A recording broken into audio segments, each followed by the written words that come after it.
श्री परमात्मने नमः।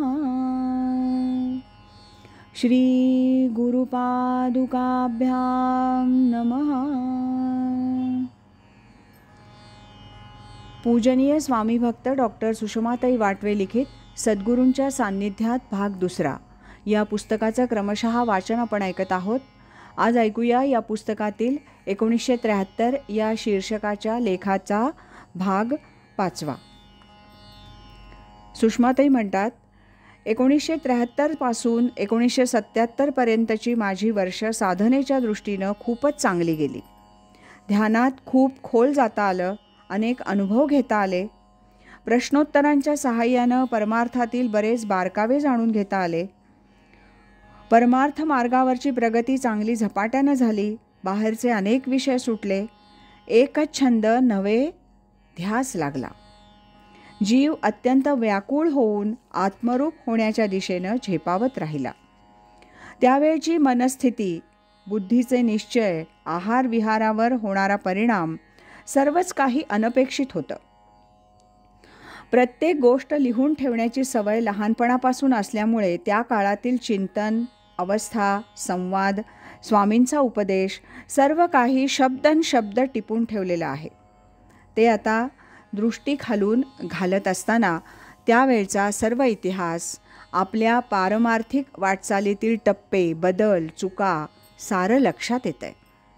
स्वामींनी आपल्यासाठी किती कष्ट घेतले, आपल्याला घडवण्यासाठी अनेकांचे रोष पत्करले, निंदा पचवली, मला सर्वाला तोंड देण्यास धैर्यानं उभं केलं, ते सर्व आठवतंय. स्वामींचा प्रत्येक शब्द वाचताना त्यातील गर्भित अर्थ आता स्वानुभवाचा होतो आहे.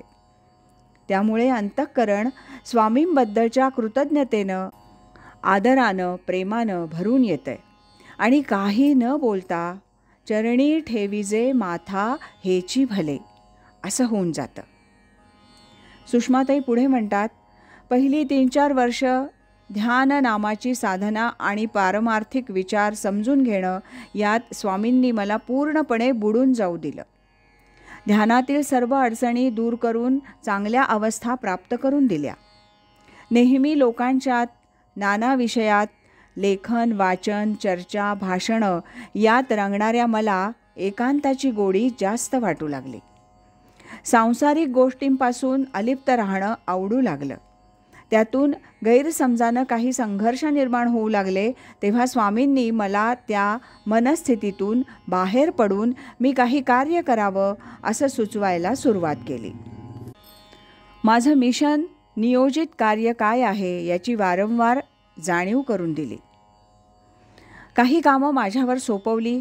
अनेक गोष्टी ठरवताना माझं मत विचारलं जाऊ लागलं. मी गीता, ज्ञानेश्वरी, दासबोधावर प्रवचनं करावी, भगिनी वर्गासाठी केंद्र घ्यावीत, काही लेखन करावं अशी प्रेरणा स्वामींकडून येऊ लागली. मुळात माझा कर्माचा पिंड.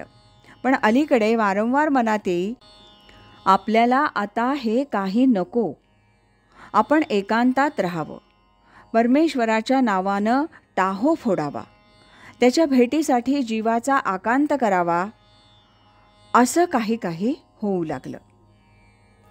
स्वामींकडे आले की काही काळ त्यांच्या उपदेशानं शांत वाटे. पण पुन्हा तिथून गेले की जीवाची तगमग सुरू होई. अंतःकरण पिळवटून येई. काय होतंय, याला उपाय काय, काही कळत नसे. कधीही डोळ्यात अश्रू न येणारी मी कित्येक वेळा अंतःकरण इतकं भरून येई की लोकांसमोर येणं कठीण जाई. सर्व कामं करणं तर भाग होतं. फार चमत्कारिक अवस्थेत ती वर्ष गेली. या माझ्या मनस्थितीतून मला बाहेर काढण्यासाठी असेल किंवा माझ्याकडून स्वामींना अपेक्षित असं काही कार्य करून घ्यायचं असेल, स्वामींनी माझ्यावर काही कामं सोपवून मी करावी असं सुचवायला प्रारंभ केला.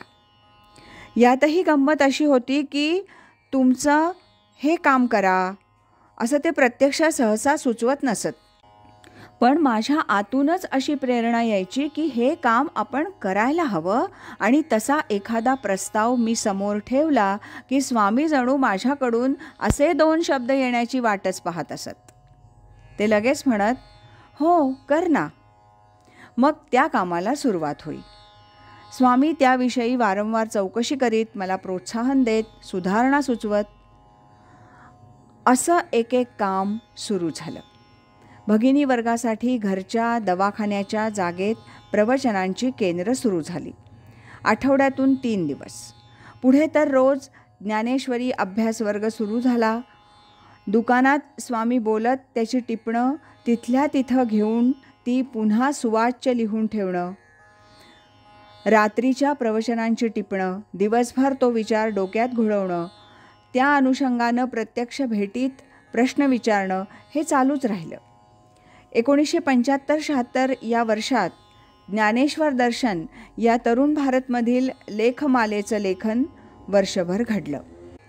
त्यातूनच पुढे स्वामींचे चांगले विचार एकत्रित करून एखादं छोटं पुस्तक छापावं असं ठरलं आणि स्वामींच्या 61च्या निमित्ताने 1977 अमृतबिंदू हे छोटं पुस्तक तयार झालं. नवनवीन कामांची प्रेरणा येत गेली, काम होत राहिलं. या भागाच्या वाचनाबरोबर 1973 या शीर्षकाच्या लेखाचं वाचन पूर्ण होतंय. उद्यापासून आपण 1974 या शीर्षकाच्या लेखाचं वाचन क्रमशः ऐकूया. श्रीमद सच्चिदानंद सद्गुरु श्री स्वामी स्वरूपानंद महाराज की जय. श्रीमद सच्चिदानंद सद्गुरु श्री स्वामी माधवनाथ महाराज की जय. हरि ओम तत्सत.